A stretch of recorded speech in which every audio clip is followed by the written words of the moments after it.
பிரகதீஸ்வர திருத்தல மாஹாத்மியம் 16ஆம் அத்தியாயம். சூத முனிவர் கூறினார்.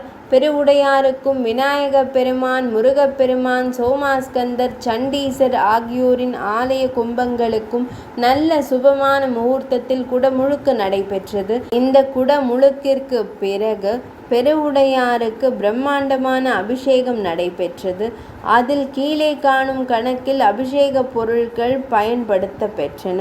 தங்க குடங்கள் 119, சங்குகள் 1000, செப்பு குடங்களில் புண்ணிய நதிகளின் நீரிட்டு அதில் நவரத்தினங்களிட்டு பஞ்ச பல்லவத்தால், அதாவது பில்வம், மா, அரசு, ஆல், மகிழம் ஆகியவற்றின் இலை கொத்து அர்ச்சனை செய்த குடங்கள் 1000, பெர்மகூச்சத்துடன் பஞ்சகவ்ய அபிஷேகம் 100 குடங்கள், பசும்பால் 1,00,000 குடங்கள், நெய் 100 குடங்கள், சர்க்கரை 5 மலைகள், இளநீர் 2,00,000 காய்கள், வாழைப்பழம் 5,00,000, மாம்பழங்கள் 1,00,000, பலாப்பழம் 1,00,000, எலுமிச்சை பழம் 10,00,000, கருப்பச்சாறு 1000 குடங்கள், நறுமண பொடி கலந்த நீர் 1000 குடங்கள், சுத்தமான நீர் 5,00,000 குடங்கள்.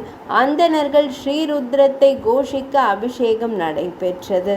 இதைத் தொடர்ந்து ஹோமங்கள் நடந்தன. பெருவுடையாருக்கு வஸ்திரங்களையும் ஆபரணங்களையும் அணிவித்தனர். இதை போலவே பெரிய நாயகி, கணபதி, முருகன், நடேசர் முதலிய மூர்த்திகளுக்கும் அலங்காரங்கள் செய்தனர். லட்ச தீபங்கள், நெய் விளக்குகள் ஏற்றப்பட்டன.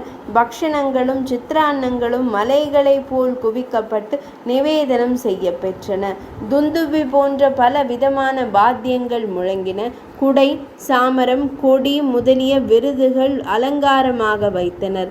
ஆடல் மகளிர் நடனமாடினர். வீணை, குழல், மிருதங்கம், ஜலரின் ஒலிசு நாதமாக எழுந்தன. ஆகம முறைப்படி மகாபிஷேகம் செய்யப்பட்டது. அறுசுவை விருந்தை 1 கோடி அந்தணர்களுக்கு வழங்கினார் மன்னர். இவர்களுக்கு ஆடைகள், உதக பாத்திரங்கள், தட்சணை முதலியவற்றை வழங்கினார் மன்னர். அர்ச்சகர்கள், ஸ்ரீருத்ர ஜபம் செய்தவர்கள், உதவியாளர்கள் ஆகியோர்களுக்கு வஸ்திரங்கள், ஆபரணங்கள், வாசனை திரவியங்கள், பசு, பூமி, தானியம் முதலியவைகளை வழங்கினான் மன்னன். இதனால் அவர்கள் அனைவரும் மகிழ்ந்தனர். கும்பாபிஷேகத்தை ஒட்டி மண்டலாபிஷேகமும் சிறப்பாக கொண்டாடினான் மன்னன். முக்காலங்களிலும் லட்சார்ச்சனைகளை செய்ய செய்தான். இறைவனின் பூஜை கட்டளைக்காக சூலமங்கலத்திற்கு கிழக்கே 10 கிராமங்களை வழங்கினான். இதனை செப்பு பட்டயத்தில் எழுதி கொடுத்தான். நடர்களையும் நடன மாதுக்களையும் நடனத்திற்காக ஏற்பாடு செய்தான். பஞ்சாமிர்த அபிஷேகத்திற்கு 1000 பசுக்களை அளித்தான். அமாவாசை, பௌர்ணமி, பிரதோஷம் ஆகிய திதிகளில் 2 முறை பூஜை செய்ய தனியாக கட்டளை ஏற்பாடு செய்தான். 16ஆம் அத்தியாயம் நிறைவடைந்தது.